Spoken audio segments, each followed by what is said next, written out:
수혜가 될 수밖에 없습니다. 격차를 더 벌릴 수 있는 계기가 될 수 있을 거다. 제2의 반도체 축으로 이렇게 시급하다는 겁니다. 대규모 ESS가 많이 필요하고 변압기 쪽에서는 수요가 지금 워낙 과잉이라서 당장에 공급이 늘어날 수가 없죠. 네. 27년까지는 무조건 수요에 비해서 공급이 부족한 걸 당연한 거고요. 수혜를 본다는 것들은 일단은 여기 관련된 그 공급망에 들어간 기업.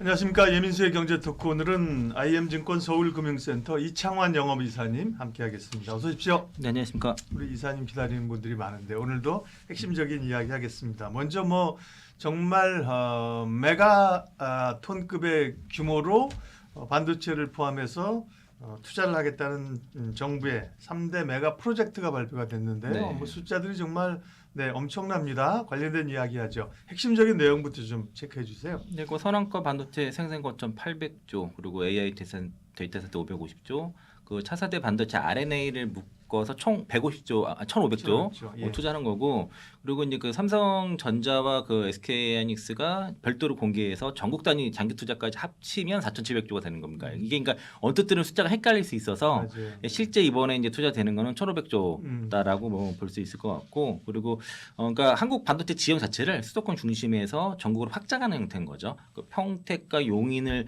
해서 이제 더해서 호남권을 제2의 반도체 축으로 이렇게 키우겠다는 것이고, 충청 영남까지 생산 배틀을 쫙 그게 넓히는 형태가 되는 겁니다. 그러니까 반도체 생산 거점과 AI 데이터 센터 그리고 로봇 제조 AI 그 전환을 한 대 묶어가지고 한국형 AI 생태계를 전국 단위로 재편하겠다 하는 게 이번 그 산업정책의 그 핵심 내용이라고 볼 수 있을 것 같고요.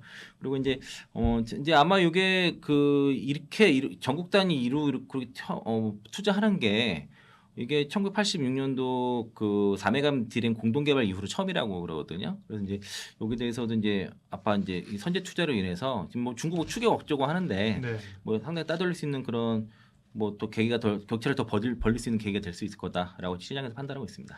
기업으로 보면 이제 삼성그룹과 SK그룹이 핵심인데요. 삼성과 SK는 그럼 구체적으로 어디 얼마를 투자한다는 겁니까? 그러니까 삼성이 반도체 클러스터 육성에 2,030조를 투자하죠. 그러니까 네. 평택, 용인 등의 이제 기존 클러스터들을 확대하는 것까지 포함해서 예. 2,030조고 비수도권에 625조를 배정을 했습니다. 삼성전자는. 그리고 지역별로는 호남 쪽에 이제 그 광주, 전남 포함해서 425조. 으로 들어가는 거고, 충청에 140조, 영남에 60조, 그리고 이제 삼성전자 단독으로 이거 2040년까지 2,450조를 투자해가지고 그 중에서 이제 반도체만 2,100조 정도 된다고 하고요.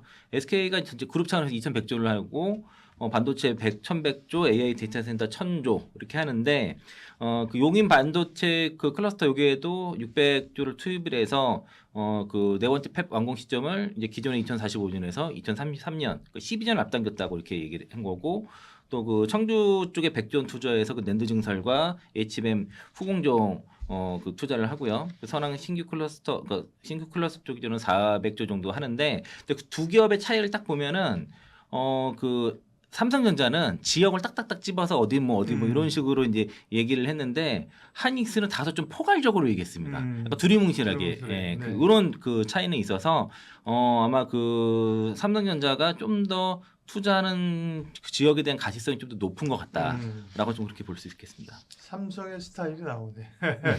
치밀한 삼성.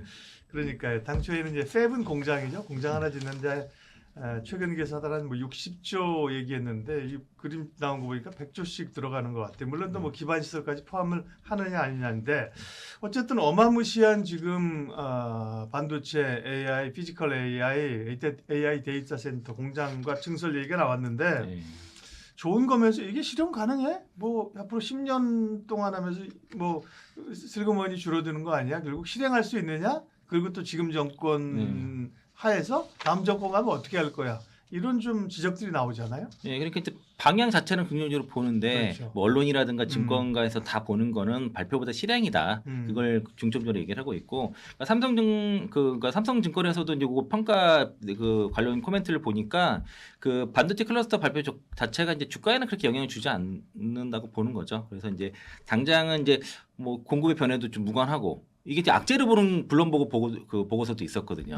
사실. 공급이 는다고요? 네, 그러니까 이게 이제 그 기업의 미래를 결정하는 이런 투자를 네. 기업이 결정이 않고 막 정부에서 좀 그럴 수도 있죠. 예, 네. 뭔가 강제하는 듯한 그런 음. 느낌은 이제 그 기사가 나왔었는데 사실 당장의 공급 변화와 무관하다는 거고 그리고 이런 인프라 투자 특성상 완공 시기가 굉장히 좀 변동성이 크잖아요. 그리고 이게 전체 가이드라인 수준이라는 건데 아직은 그런 이제 계획 그런 거고 그리고 장비 투자 같은 경우도 이게 좀 시기를 가늠할 수 있는 시기가 아직은 조금 그러니까 좀 그 가시성이 높지는 않은데 그래도 결과적으로는 폐완공 시기에 따라 발주가 결정이 될 테니까 이 폐완공 시기가 어느 정도 가시화 될 때 이제 장비 투자도 어느 정도 들어올지 가시화되면서 관련주도 움직일 수 있다라고 볼 수 있겠고 그리고 결국에는 이 총액에 너무 그 함몰될 필요는 없는 거고요. 실제 착공 속도라든가 그리고 이제 전력 관련 되잖아요. 전력 인프라 확보되고 또 네. 용수 확보돼야 되고 기업별로 이제 이사회 승인되면서 어느 정도 이제 그 수요가 가시성되는 것에 따라서 결국엔 차별화가 될 거라고 볼 수 있을 것 같고, 그러니까 얼마 쓰겠다가 아니라 언제 채서 떠가지고 어떻게 가능하느냐 네. 이게 관건이다 볼 수 있겠습니다. TSMC가 일본에 이제 뭐 군마모토의 공장짐에서 2년 만에 끝냈다는 모델들을 나오고 있고요. 아마 기업들이 제일 똑똑하잖아요, 그죠? 그 말은 지금 정권에서 실행력 있는 정부에서 자기들도 필요하잖아요, 공장이. 한번 같이 해보겠다는 의도가 있었던 것 같아요. 그런데 당장 말씀하신 것처럼 이 엄청난 투자 발표로 인해서 삼성전자, 하이닉스가 주가 오른 건 아닙니다. 그리고 이제 관련된 어디가 수혜냐에서 1차적으로 주목받고 주가 오른 게 이제 전력 쪽이거든요. 왜 그렇습니까? 네. 그러니까 지금 반도체 공장과 AI 테스트 모두 막대한 전력과 용수가 필요하기 때문이고요. 네. 근데 지금은 생산 시설보다 전력망 구축이 더 큰 과제이기 때문에 그만큼 수혜가 될 거라고 볼 수 있겠고 현재 이제 현재 확장 계획되면 2031년부터는 이제 전력 부족 문제가 심하게 있을 수 있다라고 지금 이미 경고가 상 상태에서 지금 시기상으면 26년이니까 2031년이면 5년밖에 안 남았잖아요. 그러니까 시급하다는 겁니다. 그래서 이제 이번 프로젝트 성패가 결국에는 전력망과 용수 그리고 지역별 전기 요금제 그리고 이제 데이터 센터 전용 요금제 실행 속도에 달려 있다라고 이제 메리츠건에서 그렇게 평가를 했고 일단 총 그 18.4기가와트 정도의 그 IT 부하 자체 그 정도가 전력이 필요한데 네. 그 현재 대략 그 신규 수요가 대략 40기가와트 정도 추가되니까 이것까지 감안하게 되면 앞으로 이제 전기는 많이 더 전력이 필요하다 그렇게 지금 보는 거고 그 정부가 모든 에너지원을 총 동원해서 하겠다고 하고 있거든요. 이제 사실은 그러니까 시장의 평가는 전력은 그렇게 문제가 안 될 것 같다라는 게 일반적이에요. 그리고 용수가 좀 어렵지 않냐라고 네. 하는데 일단 정부 입장에서는 그러니까 호남이 원래 전력이 풍부해요.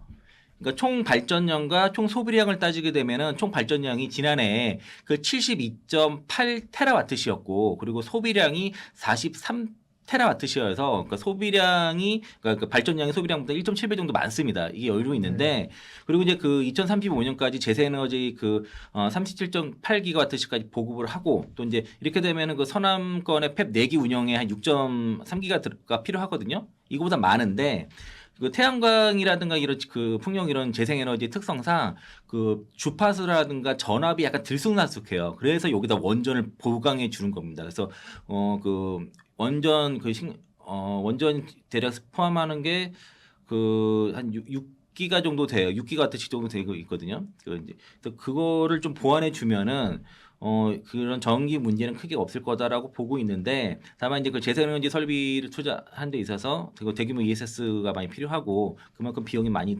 드는 문제는 좀 있다는 거고 그리고 좀 변압기 쪽에서는 수요가 지금 워낙 과잉이라서 발주하는 데만 시간이 좀 걸린다. 이런 좀 현실적인 문제는 분명히 있는데 그러니까 전력 자체는 그러니까 충분히 그러니까 산술적으로는 문제가 없을 것 같다. 다만 이제 이거 어쨌든 그것도 보급하는 속도가 중요한 거니까 그런 실행 속도 이것 또한 실행 속도 그리고 지자체 인허가 속도 이런 것도 상당히 중요하다고 볼 수 있겠습니다. 맞아요. 말씀하신 것처럼 이제 실행이 문제입니다. 저는 이번 일을 보면서 이런 생각해봤어요. 옛날에 그 김포공항만 있을 때 이제 인천공항 지을 때 반대 난리 엄청 많았거든요. 아 김포 여기 어디 인천에 거기 먼데다가 거기 바닷가에다가 뭐 안개 많이 끼고 막 처음에 굉장히 그랬었어요. 근데 인천공항 없었어 봐요, 그렇죠? 그런 어떤 국가적 프로젝트로 잘 되기를 이제 바라는 마음이고요. 전력 문제랑 함께 용수 문제, 그러니까 물이 반도체 굉장히 중요하다는 거잖아요. 그 문제는 뭐 지적은 많은데 대통령은 뭐 물이 개발 안 해서 그렇지 뭐 물은 많다 이렇게 얘기하고 있거든요. 그러니까 서랑권 반도체 거점에 하루 총 필요한 용수가 지금 65만 톤 정도를 예상하고 네. 있고요. 그러니까 정부는 충분히 될 수 있다는 입장인데 그 수자공사에서 그 선원권에서 확보한 그 댐 여유량이 하루에서 40에서 50만 톤 정도 된다라고 이렇게 했고 그리고 뭐 지역이라든가 농업 발전용 댐 더하면 30만 톤 이상 추가 확보할 수 있다. 이렇게 되면은 뭐 산술적으로는 괜찮죠. 그리고 영산강이라든가 섬진강 쪽에서의 댐 7개에서 한 15억 톤 정도 저장되니까 그리고 하루에 대략 한 337만 톤 나올 수 있다고 이렇게 나와서 뭐 이렇게 이게 산술적으로는 괜찮긴 한데 문제는 이미 그 나주평화 쪽에서는 대부분 한 73% 물을 다 쓰고 있거든요. 기존에 쓰는 데도 있고 이리저리 끌어오는 곳도 있고 그리고 영산강이라든가 섬진강 유역 자체가 유역이 좁아가지고 예전에도 가뭄 때문에 문제가 된 적이 있었어요. 이제 그런 지적을 하는데 다른 쪽에서는 지금 그 마이크론 같은 경우에는 사막에다가 그 데이터 센터를 짓기도 하거든요. 그러니까 팹을 짓기도 하거든요. 그래서 이제 그 용수의 재활용률이 거의 70%가 넘는다고 하는데 우리나라는 물을 재활용하는 게 좀 적습니다. 그냥 물이 그 뭐 한강물 끌어다 쓰고 하니까 싼 거예요. 근데 이 물을 재활용하는 쪽에서만 그 기술이 이용한다 그러면은 물도 그렇게 문제가 되지 않을 거다라는 것도 이제 일부 전문가 얘기이기도 합니다. 그럼 이제 핵심으로 다시 좀 돌아가서 이제 반도체가 지금은 수요는 늘어나는데 공급이 없으니까 가격이 어마무시하게 올라가는 거잖아요. 그럼 이런 그 메가 프로젝트에 따라서 단계적으로 공급이 늘어나게 되면 반도체 업황에는 어떤 영향이? 시간이 벌써 이미 뭐 10년 이후 10년 후의 얘기인데 네. 당장에 공급이 늘어날 수가 없죠. 네. 27년까지는 무조건 그 수요에 비해서 공급이 부족한 건 당연한 거고요. 그러니까 지금의 메모리 공급량 해결할 방법은 지금은 없습니다. 그리고 장비 생산하고 투입해가지고 나올까지 앞으로 10년 이상 걸리는 장기 프로젝트인데 이게 단기형에 뭔가 영향을 준다는 거는 말이 안 되는 거고요.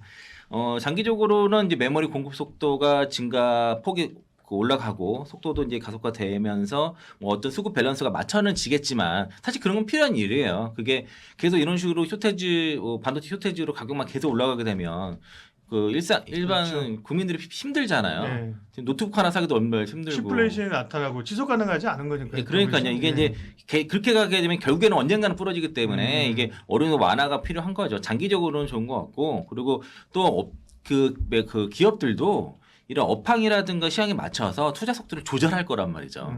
막 그냥 되는 게 아니기 때문에. 그리고 SK하이닉스가 용인 네 번째 팹도 2045년에서 2033년으로 이제 12년 땡긴 것도 사실은 그때 얘기한 게 지금에 있는 팹을 다 가동해도 그래도 모자랐기 때문에 추가로 더 투자를 한다고 했던 거였거든요. 그러니까 이제 어떤 장기적인 어떤 그 공급이 증가한다 이거는 좀 문제되지 않다라고 볼 수 있겠습니다. 네, 그럼 이 메가 프로젝트 관련된 이야기를 했는데요. 이 프로젝트 투자자는 항상 투자자의 시각으로 봐야 되잖아요. 투자자 시각에서는 어떻게 보고 접근을 해야 될까요? 그러니까 방향 자체는 호재인 거지. 업황이 좋으니까 이런 것도 그렇죠. 가능한 거니까 그 방향을 맞는데 이제 그 실행이 어느 정도 되느냐. 그러니까 결국에는 주가는 실행에 움직이거든요. 그러면 실행에 따라서 어느 기업들이 수혜가 되는지에 따라 움직일 것이고. 그러니까 이제 지금의 발표보다 실제 팹의 그 착공과 완공 시점들이 중요하겠죠. 그리고 전력 용수 인프라 확보되는 부분들이 꼭 관련 조직들이 움직일 것이고 그리고 또 그 기업별 이사회 승인이랑과 이제 수요 가직성이 점검해야 될 텐데 공장을 짓게 되면 또 이제 그 건설주도 같은 경우도 수주 같은 나올 거 아니에요. 그런 것도 관심을 볼 필요가 있을 것이고요. 또 소부장 같은 경우도 뭐 장비를 비롯해서 좀 특히 이제 클리는 쪽이라든가 먼저 들어가는 쪽도 수요가 될 것이고 또 인프라 관련해서 뭐 그런 뭐 건설을 포함한 인프라 관련 종목들도 향후에는 굉장히 이제 크게 짓는다고 하면은 분명히 수혜가 되는데 일단은 중요한 거는 이제 이게 장기적으로 보면은 그때 가서는 메모리가 증설되니까 장기 공급 과잉에 대한 부담은 뭐 메모리 업체는 않겠지만 당장의 영향이 당연히 없는 것이고 수혜를 본다는 것들은 일단은 여기 관련된 그 공급망에 들어간 기업들이 수혜가 될 수밖에 없습니다.